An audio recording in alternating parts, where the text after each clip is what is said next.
पंजाब में police culture को तब्दील करने की कोशिश तो नजर आ रही है। पाकिस्तान की तारीख में, पंजाब की तारीख में पहली बार हुआ है कि सूबाई दारुल के 16 एसएचओज को दागदार रिकॉर्ड रखने की वजह से ब्लैकलिस्ट किया गया है और 3 बड़े विंग्स में, सिटी पुलिस के 3 बड़े विंग्स में वो एसएचओ की हैसियत से तैनात नहीं हो सकेंगे। इसमें होशरुबा बातें हैं जो रिकॉर्ड से सामने आ रही हैं कि किस तरह बार बार वो पोस्टिंग ले लेते हैं 15-15, 20-20 साल से, इसके बावजूद के बरतरफ हुए, मुअत्तल हुए, क्या कुछ हुआ, कैसे कैसे उनके रवाबित सामने आए बदउनवान अनासर से, गैंग्स के साथ, मनशियात फरोशों के साथ, और वो बार बार तैनात हो जाते हैं।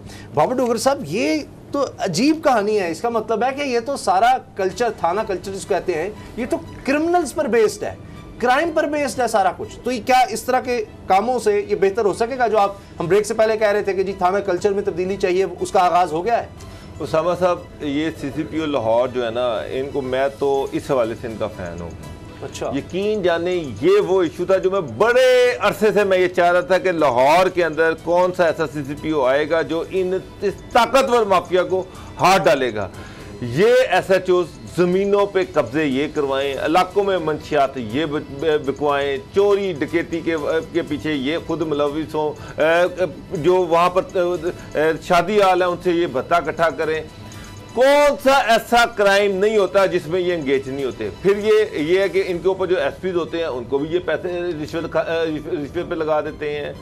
ये एक पूरा माफिया था लाहौर में जो प्रिवेल किया होता, और ये इंतहाई ताकतवर, पॉलिटिकली बड़े स्ट्रॉन्ग, पीएमएलएन से ये 15 साल से 20 से ज्यादा बार वो एसएचओ की हैसियत से एक शख्स। उसामा साहब, मैं तो पहले भी एक मरतबा कहा था कि लाहौर के 84 थाने हैं, यहाँ पे जो उनके एसएचओज हैं, सिर्फ नैब इनके एसेट देख लेंगे कितने हैं तो यकीन माने कि लोगों की आंखें खुली की खुली रह जाएंगी। अरबपति हैं ये लाहौर के एसएचओज, अरबपति, और किसी के मजाल नहीं थी कि इनको हाथ लगाए। बड़े बड़े बंगले और गाड़ियां। असद खरल साहब, आपको लगता है कि ये एक ऐसी तब्दीली और देखिए, सीसीपीओ ने आते ही जो दावे किए थे ना, उसका अमली सबूत ये है कि पहले सबसे मरहले में उन्होंने जो कहता है ना, किसी को जो मजबूत एक नेटवर्क उसको तोड़ने के लिए पहले उन्होंने 152 जो कारे खास थे ना, जो मुख्तलिफ थानों में एसएचओ के बाद जो डीलिंग विलिंग करते थे उनके कारे खास, उन नेटवर्क को तोड़ा। उसके बाद अभी जो उन्होंने एक एक्सरसाइज कराई है ना कि 119 सब इंस्पेक्टर को जो नए एसएचओ तैनात करने के लिए उन्होंने एक फरिस्त मुरतब की। इस एक्सरसाइज के बाद एक्सरसाइज के अंदर चीज़ें सामने आई हैं कि 84 थानों के एसएचओ की जो तब्दीली है, यानी वो जिस तरह आपने बताया कि 10-20 सालों के दौरान कई बार उनके खिलाफ मुअत्तल हुए, पुष्पनाई भी हुई, सब कुछ। उसके बावजूद जिस तरह आपने बताया कि 15 साल खिदमात के दौरान शहर के मुख्तलिफ थानों में एक एसएचओ जो है बंदा, इंस्पेक्टर या सब इंस्पेक्टर, वो 20 दफा तैनातियां ले चुका है।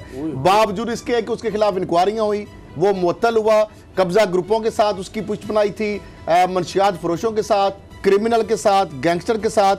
और फिर जिस तरीके से अभी जो फिर उन्होंने जो इंटरव्यूज किए हैं सीसीपीओ ने, वो लोग जो जिनको कभी बेदाग जो कैरियर वाले लोग हैं, जो डॉल्फिन फोर्स में थे, सिक्योरिटी डिवीजन में थे, इंसदाद फसादात फोर्स में थे, इनको 119 जो सब इंस्पेक्टर हैं इनको आगे शॉर्टलिस्ट किया गया। उसके बाद फिर 30 लोग जो हैं इंटरव्यूज उनको किया गया, और 18 उसमें से जो लोग हैं उनको सिलेक्ट किया गया है। इनके ऊपर ना कोई इंक्वायरी है, ना किसी की ये सरपरस्ती करते हैं, ना किसी के साथ इनका नेक्सिस है। डीआईजी ऑपरेशन इशफाक खान को सीसीपीओ उमर शेख साहब ने ये लिस्ट भेज दी है इनकी तैनाती के लिए। तो मैं समझता हूँ कि ये अमली इकदाम जो हैं, ये जिस तरह डोगर साहब ने कहा कि एक पटवारी को आप नहीं ला सकते, इस तरह एक एसएचओ, ये माफिया बने हुए थे। और जिस तरीके से कब्जे होते थे सरकारी ज़मीनों पर, प्राइवेट ज़मीनों पर, ये जो मंशा बांबा किसने बनाया, ये जो कोकर बरादरन की कब्जे है कौन करा रहा था? तो यहाँ पे तो डीआईजी ऑपरेशन से लेकर मैंने एसएचओ के बच्चों की शादियों, इनके बच्चों की शादियां 5 स्टार होटलों में, यकीन माने एक शादी पे कई करोड़ रुपया खर्च हो रहा था। एक एसएचओ जिसकी 70-80 हज़ार रुपया तनख्वाह है, मुझे बताएं कि उनके बच्चों की शादियों पे 5-5, 6-6 करोड़ रुपया लग रहा है, और उसमें बड़े बड़े अफसर आ रहे हैं। क्या उन अफसरों की मत मारी हुई थी? एक डीआईजी ने तो एक नोटिस ले लिया था कि उसको डीएसपी ने बुलाया, उसने उस शादी को देखा कि इसमें तो करोड़ों रुपया लगा हुआ है, तो उसने डीएसपी को नोटिस भेज दिया कि जनाब पहले ये आप बताएं कि आपके पास ये रिसोर्सेज कहाँ से है। मैं तो ये चाह रहा हूँ कि उमर शेख साहब जो हैं, ये जो एसएचओ जो हैं जिनको निकाला गया है, इनके एसेट भी चेक करवाएं, इनके एसेट भी चेक करवाएं और इनके केसेस जो है वो नैब को भिजवाएं कि ये इनके पास जनाब के इनके पास अरबों रुपया करोड़ों रुपया आया कैसे। खैर साहब, हर एसएचओ जो है आप चेक कर लें, जितनी इसके घर में गाड़ियां खड़ी की हुई हैं वो सारी चोरी की हैं। नए लेटेस्ट मॉडल की गाड़ियां होंगी, चोरी की गाड़ियां ही अपने घरों में लेके फिर रहे होते हैं। इनके पास अरबों रुपए की प्रॉपर्टीज हैं, प्लॉट्स हैं जो इन्होंने कब्जा ग्रुप के साथ मिलकर उन पर कब्जा किया होता है। यकीन जाने कि सबका क्रिमिनल रिकॉर्ड है और लाहौर के क्राइम में इजाफे की सबसे बड़ी जो वजह है ये सारे एसएचओ और वकीलों के भी इनके साथ गैंग बने हुए हैं, बकायदा गैंग बने हुए हैं, मुनज़्ज़म ऑर्गेनाइज्ड गैंग्स हैं।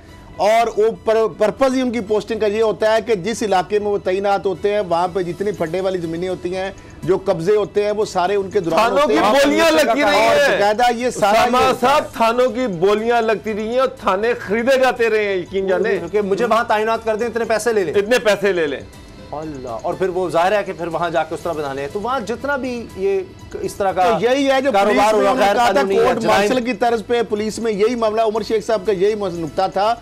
उनका ये बंदे कब्जे कराते हैं अरबों रुपए की जमीनों पे, बेनिफिट लेते हैं, ये मुअत्तल होते हैं, 2-3 महीने बाद फिर वो वापस आ जाते हैं। ये तो कोई अदालतों में जाकर, इसलिए उन्होंने कहा कि इन लोगों को बर्खास्त करना चाहिए, इनको महकमे से जो खाली बेड़े हैं इनको महकमे से निकाल बाहर करना चाहिए। करोड़ों रुपया इकट्ठा किया, उसको क्या फर्क 3 माह से अगर कमर्शियल प्लॉट इकट्ठे किए हुए हैं, उसको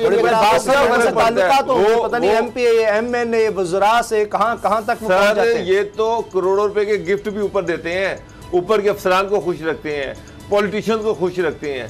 इतना का पैसा है इनके पास, इतना का पैसा है कि ये तो इतने महंगे गिफ्ट दे देते हैं, इतना पैसा खर्च करते हैं सिर्फ अपनी तैनातियों के लिए। मेरे सामने होता है कि किस तरह से एमएनए, मिनिस्टर्स, फेडरल मिनिस्टर्स तक जो है वो सीएम तक इनकी सिफारिशें लेके गए होते हैं कि ना फलाने बंदे को फलाने थाने में एसएचओ लगा दिया जाए। मिनिस्टर को तो छोड़ें, इनकी पोस्टिंग के लिए तो अब मैं क्या बताऊं कि कहां से फोन आ रहे होते हैं और कहां से ये अप्रोचेज हो रही होती हैं।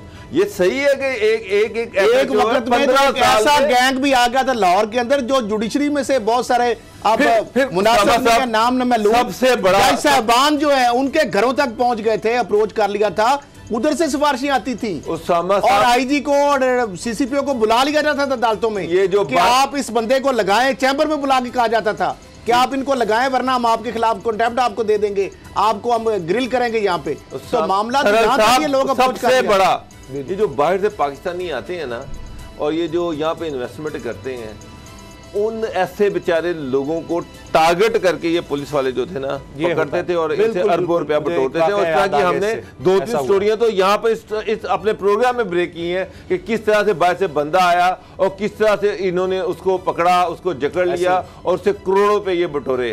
तो ये तो एक क्रिमिनल नेट था मेरा ख्याल है कि जिसको उन्होंने तोड़ा है। और मुझे तो बड़ी खुशी है कि लाहौर में अगर ये पढ़े लिखे और यंग लड़के लेके आए और उन पे खास नज़र रखें ताकि वो जो है ताकि इस गन का हिस्सा ना बन सके। ये एक मुसलसल अमल होगा सद कर्नल साहब, ये नहीं हो सकता ये 16 हैं, ये चुने हैं, इनको निकाल दिया कि इनको देखिए फेज वाइज यही है। हमारी बात हुई है तो उन्होंने कहा कि ये हम एक बेसिकली टेस्ट केस के तौर पर एक नया इमेज बिल्डिंग के लिए क्राइम रेट कम होगा क्योंकि परेशानी लोग जो ला रहे हैं ताकि इसके बाद फिर आगे लोगों को रिप्लेस किया जाए, क्योंकि एकदम से सारों को तो आप तब्दील नहीं कर सकते, उसके लिए ट्रेनिंग जारी बात है, नए लोग हैं, एक एक्सपेरिमेंट किया जाएगा। अगर ये कामयाब होता है तो मजीद लोगों को मौका दिया जाएगा और इससे यकीन। अच्छा इसमें एक और आज प्राइम मिनिस्टर ने ऐलान किया कि लाहौर में सरकारी जमीनों पे जो कब्जे हैं ना उसके खिलाफ, कब्जा माफिया के खिलाफ एक बहुत बड़ा ऑपरेशन होने जा रहा है। अब मुझे ये बताएं कि वो एसएचओ जिन्होंने कब्जा माफिया के साथ मिलके प्लॉट लिए हुए हैं, जमीनें जो है उन पे कब्जे किए हुए हैं, मेरे एक जानने वाले हैं जिनके मेरा ख्याल 3-4 कनाल ज़मीन है जिसपे एक एसएचओ ने कब्जा किया, वो बेचारा आज तक नहीं छुड़ा सका। तो जब यही एसएचओ जो हैं वो इन कब्जा माफिया को गिरफ्तार करने के लिए या कब्जे छुड़ाने के लिए इस्तेमाल होंगे तो ये कभी पकड़ेंगे उनको। प्रोग्राम ख़त्म करने से पहले मैं आपको सिर्फ जो ये पुलिस का डाटा है, पुलिस ने जो कलेक्ट किया है जब्स ने, कि क्या वजह है कि एक चैलेंज बन गया है कि डकैती की वारदातें बढ़ रही हैं, गाड़ी छीनने की, ज़मीनों पर कब्जे के वाक़ में इजाफा हो रहा है। तो फिर रिकॉर्ड से ये मालूम हुआ है कि जराइम की शरह में मुस्तकिल इजाफा जो देखने में आ रहा है, ज़्यादातर बदउनवान SHOs की बार बार तकर्री की वजह से ये हो रहा है। अब हम अंदाज़ा लगाएं, जो बातें बाबर डोगर साहब ने, अजहर खलील साहब ने कही हैं, पुलिस का डाटा उसको सच साबित कर रहा है कि ये बार बार इसी तरह के जराइम पेशा लोग जो अपनी तैनाती करवा लेते हैं बतौर SHOs, ये उनकी वजह से सारा क्राइम। सब्सक्राइब करें और बेल दबाएं ताकि कोई खबर रह न जाए।